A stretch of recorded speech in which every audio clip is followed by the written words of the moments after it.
And we are on. Hi, I am Eric. I am your host, and this is our very first Test Nations podcast. And welcome. Woo! Yes. Excited. Very, very excited. Thanks for joining it, Jay. Always a pleasure. Yes. Jay, I need you to give a quick spill of yourself because the audience will be very pleased to know you. Well, I am Jay, and I'm third year at UCLA. I'm studying... UCLA is very hard to get in, hey? Oh, it's pretty hard. This year was around 5%, I heard, the admission rate. Not counting transfers, of course, but yeah, it's one of the schools up there. And I study creative writing there, and I also teach SAT, ACT, help with essays for college admission, and I'm basically an assistant to you. Oh, okay. Which makes you? Me, which makes me the host of this show again. And, well, I think this is a great opportunity for us to share our opinions. And I'm pretty sure there's a lot of people who can who can receive some merits from listening to our podcast. And this is definitely going to also motivate us because, not only we can reach out to the people who we have never met, but really are trying hard to get into good college or even trying something, right? To receive that secondary education. But also for those who have a different sort of or have or I guess in kind of indulgent, right? They're not getting to a place where they want to be, right? Especially in these trying times, as everyone puts it. True. So for our first episode, we are going to talk about this very controversial, hot topic that everyone's talking about these days, which is UC dropping SAT, ACT scores. And what does that really means to us and you? That's pretty much what we're going to talk about today. So let me ask you a question, okay? Yes. So as a UC student who is currently at UCLA, who also applied and been through all this college, grueling process of college application. Of course. And I mean, you probably did apply more than, right? UC, right? Yes. The Ivies, couple Ivies, and other Midwestern schools. Oh, okay, good. What Midwestern school did you apply to? I applied to Michigan. Right. And Wisconsin. I got into both. Okay. Overall, just a quick sort of like, I'm pretty sure people might be interested, but did you get in to most of the schools do you apply to, or? I only got into 3. Okay. Michigan, Wisconsin, and of course UCLA. Yes. And other Ivies, I think Brown, they deferred me and then eventually rejected me. Okay. Okay. Well, let's talk about the dealing with the rejection later. But yeah, that's one thing. That's a topic for another day. yeah. That's one thing that people are afraid of. And for the other ones. Well, I applied to Harvard, which was always a dream, I guess. Okay. Instilled at a very young age. My mom was very keen on education. Yes. Of course, Harvard, Yale. Yes. Those typical Ivy Leagues. But I ended up getting into UCLA. Okay. Great school though, by the way. Oh, I love it. Yeah. I mean, you can't whine if you get into any of the UC. I'm not complaining anymore. Yeah, you can't complain. Great. So now, because you finished with college, right? College application. Yes. Let me restate that. So what does it mean to you what does it mean? There's 2-part question. One, what does it mean to you if UC drops SAT, ACT? I'm not sure if you really care that much, but what does it mean to you? Also, because you are also helping students, right? Right. And B, do you really believe this is going to happen? I think it's going to be different, definitely. obviously this year they're going to, I feel like personally that they will look at students differently. Especially as this year is the start or was the beginning of the pandemic. And while it's still going on, this year really affected a lot of households and not a lot of people knew how to deal with it very abruptly. So I feel like they're going to be a little lax this year, and they're testing the waters for whether standardized testing is truly a key factor into college admission. But for the long term, I'm a little doubtful because, I just don't know whether it will work, whether it will cause so many problems for admission officers. But I believe you know admission officers far better than I do. Yeah. So I'm more interested in your take on this. Definitely. Well, I did talk to some admission officers and had a thorough conversation on this topic. There's one I can name. I'm not sure if I can actually name her, but yeah. But yeah, anyways, they were very hesitant to talk about whether or not they believe that this is going to happen, because like you said, standardized test has been around more than 30, 40, 50 years, right? So it's been proven, sort of like, and it's hard to prove something for a long time, right? When it becomes a routine or a tradition, right, it's hard to change.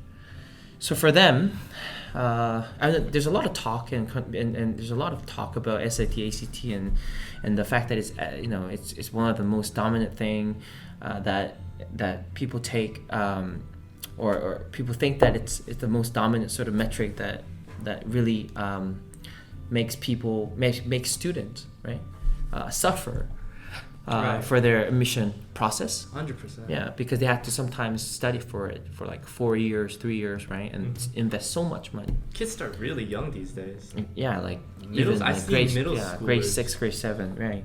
So, but the thing is, you have to hold your breath, because you can't be super excited about this sort of concept. So I think the first question is, should you take SAT or ACT at this very after this pandemic, after announcing, especially like UC and other schools announcing the possible dropping of SAT, ACT. I say possible because it's still optional, right? Definitely. I think my answer is yes. You should still take the SAT, ACT. Because there's always a caveat. You have to always understand. There's always a caveat to something, right? As in like the optional part, right? Yes, optional part. So, today I think we're having this conversation, guys, because we want to break down the changes, right?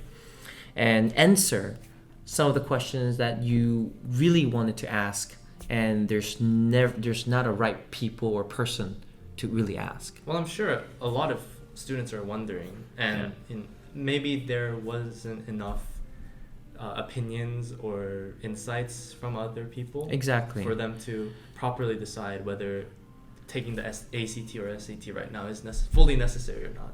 Yeah. So because I think we're here, showing our face, who we are. Why? Because I, and also at Jay, but I taught and mentor and consulted a lot of kids, a lot of students. Probably taught more than a couple thousand students.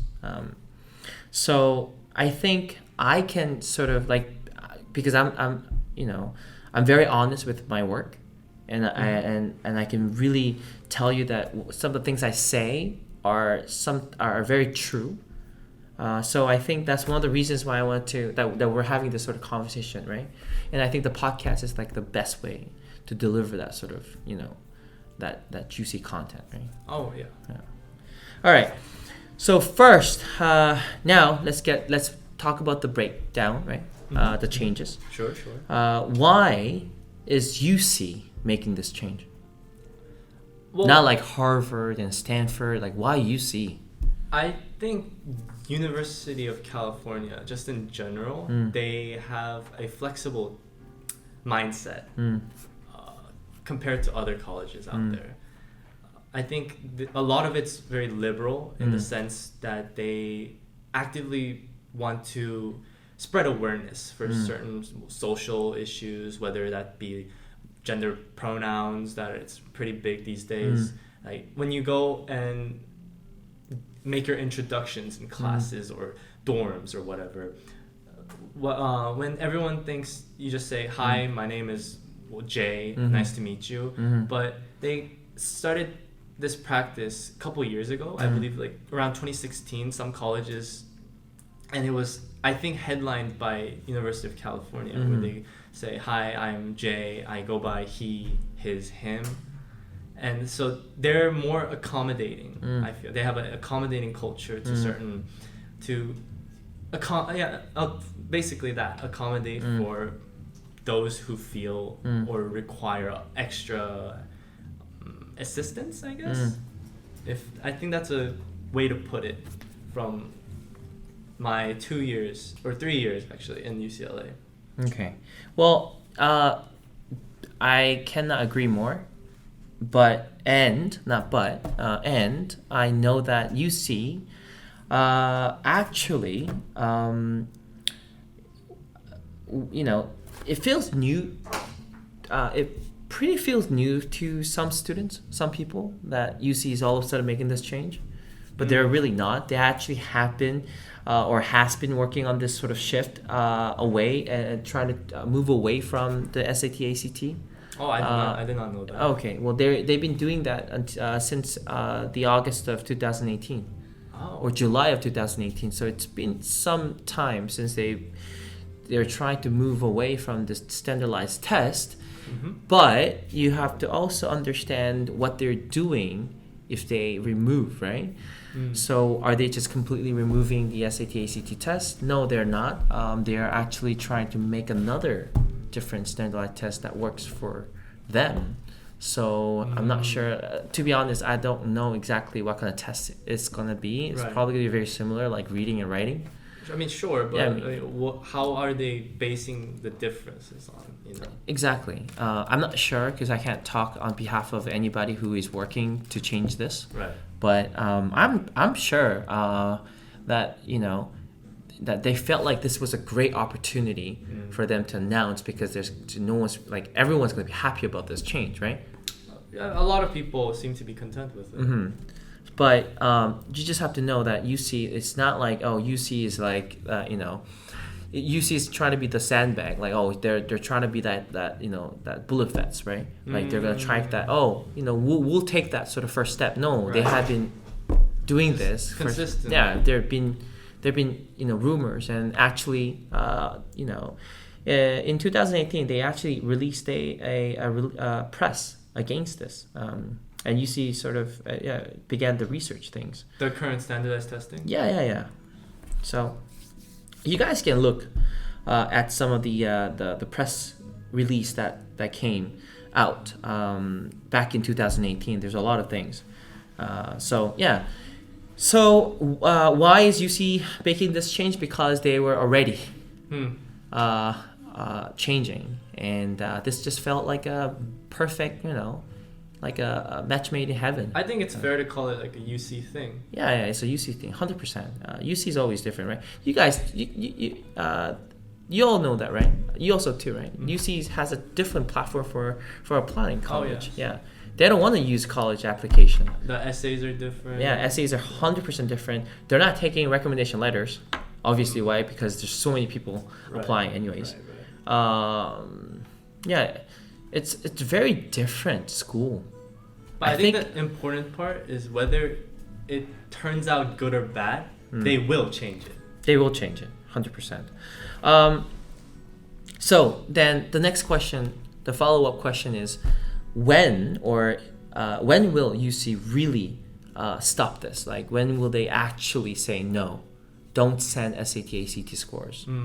because this is probably the most interesting question, or like the questions that the juniors and then sophomore or even the freshman year are gonna ask, because I know that some students right now who's listening just want to get into UC, right? So like there's no other schools I want to apply to, right? So I think for those who are just only interested in UC, you might be interested in this, but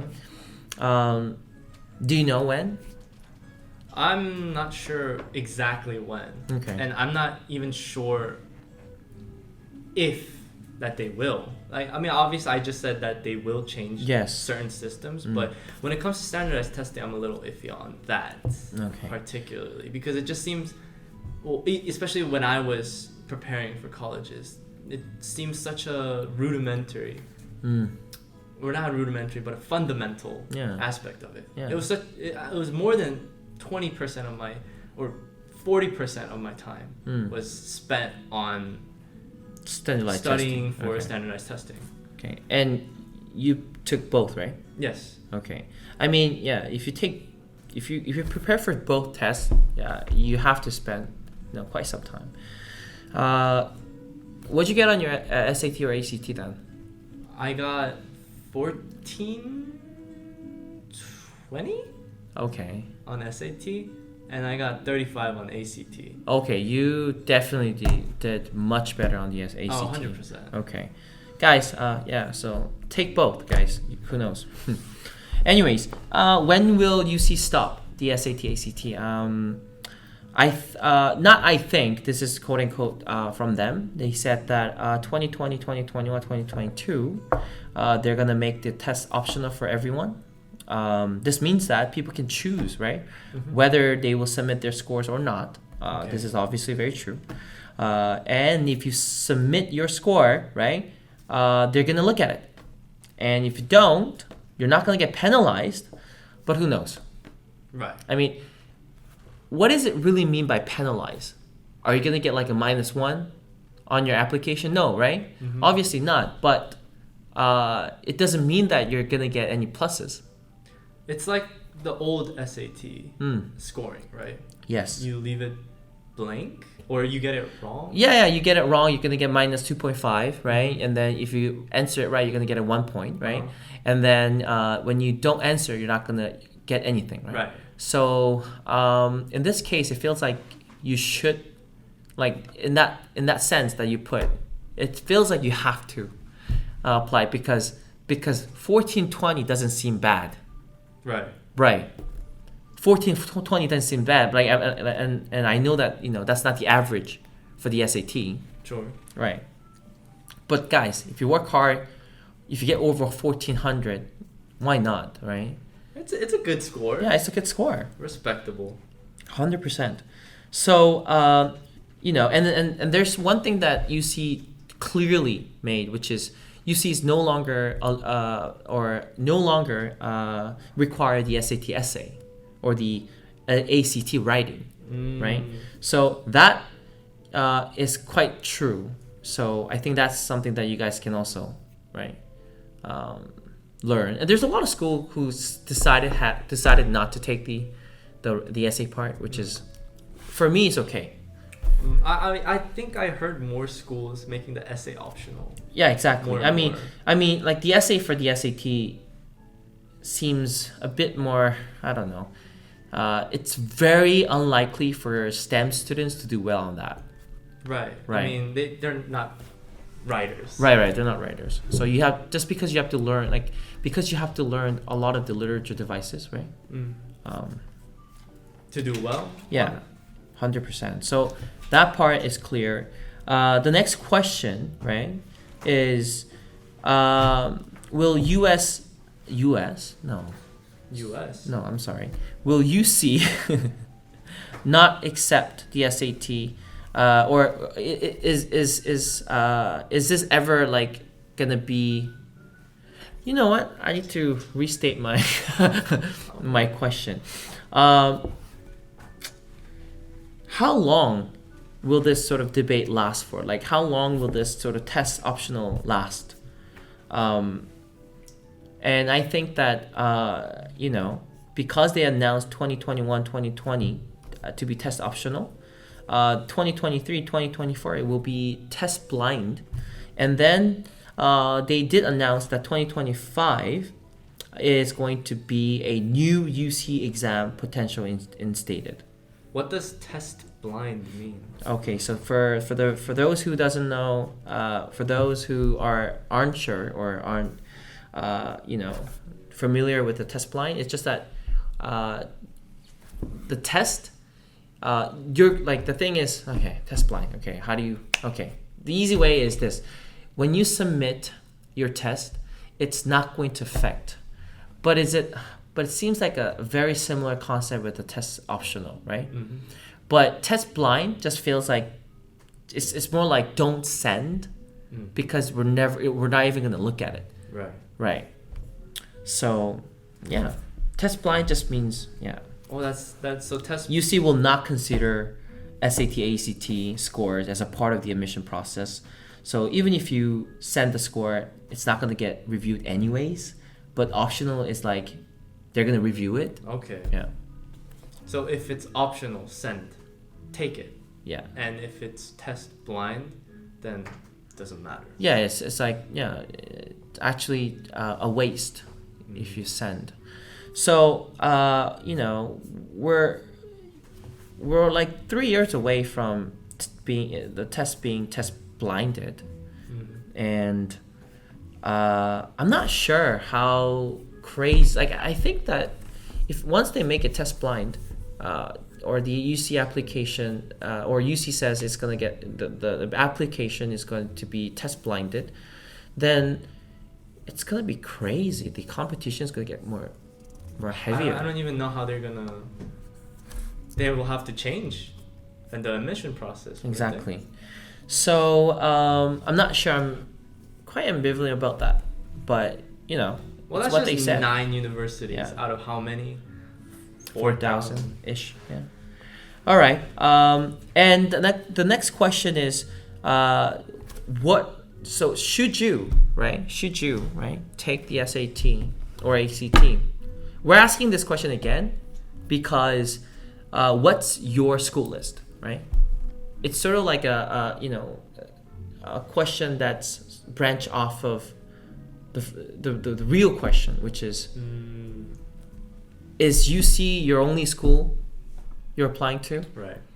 Or are there any other school, like Ivy, like you said, you applied. The first question I said was, what school did you apply to, right? Mm-hmm. The first, bit of it that we had. Yes. And obviously, a lot of us aren't going to just, apply to UC. There's a lot of others. There's a lot, great school out there. Yeah. So, I think it's very, very selective in terms of the schools that are not accepting or making this as like a test blind. Yeah, there's some schools that already did practice this, right? But they're not that competitive. Okay. Right. Okay. So, the question is, are you only applying to UC, right? Or is there any other school are you applying to? So if you are applying to Ivy Leagues, then this doesn't apply to you? If you are applying to Ivy Leagues, this will not apply to you yet, because I do not know, what they have in mind. But I do know that it's going to be very hard for them to waive this standardized test score, because it's been around for so long, and Harvard is the first school to use this standardized test, anyways. So, and apparently, and as you know, Harvard is the most prestigious school, in U.S.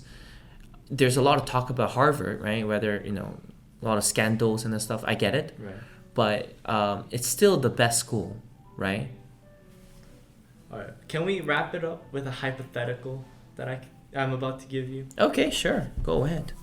So let's say the UC system, where they gradually take it out. Sure.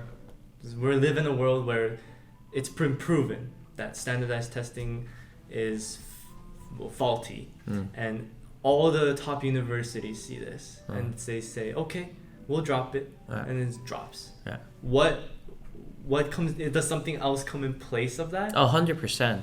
So there's always going to be standardized testing. Yeah, 100%. Because you can't, like I said, there's a favorite idiom that I like, which is you can't separate the beef from the chef if you don't know, right? If you don't know the process, right? Like, so, or I would say, like let me reiterate that. So I think because it's so hard, like let me give you an analogy on basketball, right?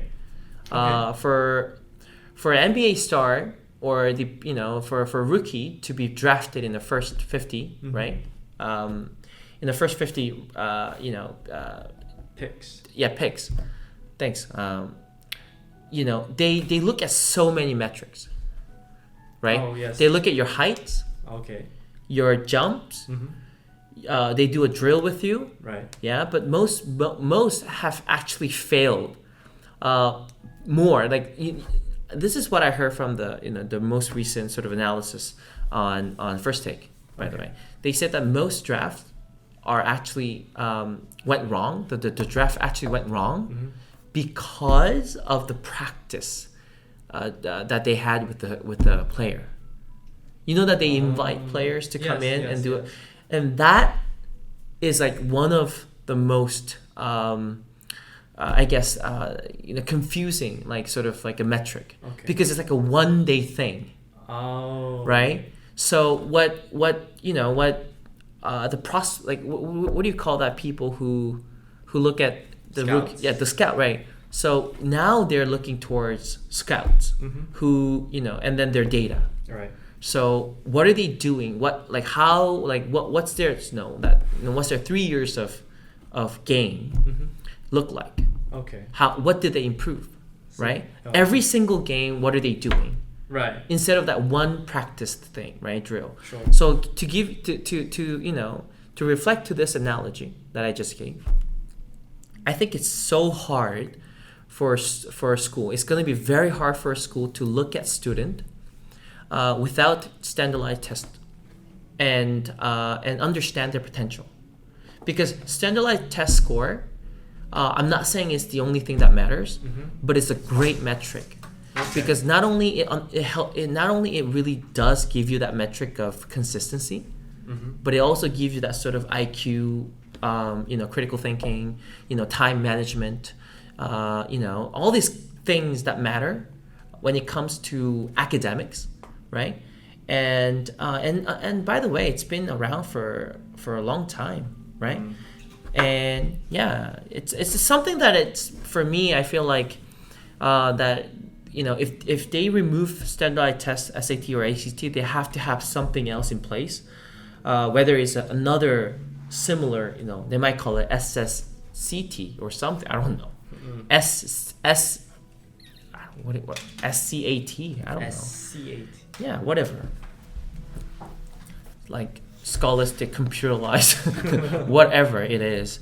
For me, because I know and I'm a very I'm a fan of I'm a fan of a lot of Stephen Curry. I know all these things, and I think that it's going to be very, very difficult for a college to look at student without standardized test. Also, this is going to be very difficult for Asian people or international students to hear, but I think Asian people have to have some sort of like English test, or like if they take out the SAT or ACT, it doesn't mean that they're going to take out the TOEFL test, right? That's another subject.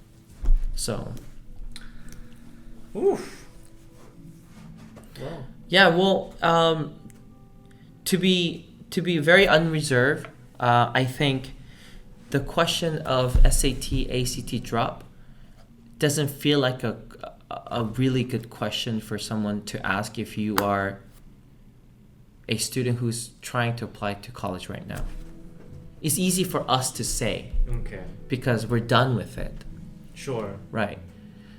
Because it's easy to hope for them. Yeah, it's easy to hope for them. Yeah, but like for us, I feel like if this is really my situation and I'm applying to college, I would never jeopardize myself and I don't want to leave any regrets and anything behind. And so for us, this is not a question of a choice. We tell our students to take the test, right? So what's next? Okay, so I think if you're not sure if your potential schools fall into the similar UC program or UC, shift, then I think we highly recommend you to take the SAT, ACT. And if you're planning, and also if you're planning on scholarships or course placement, or if you're even non-residential student, take the SAT, ACT, okay? Because I think it's gonna be really difficult for you to stand out if you are missing that score, because I'm sure a lot of students will still have the SAT, ACT. So prepare, take the test, don't regret it, and good luck. And that's it. Well, that's our show. Yeah. First show. Thanks for tuning. We'll come back with a different topic the next day. Thank you. The next time. It was a pleasure. It was a pleasure, but I'll see you again. See you guys.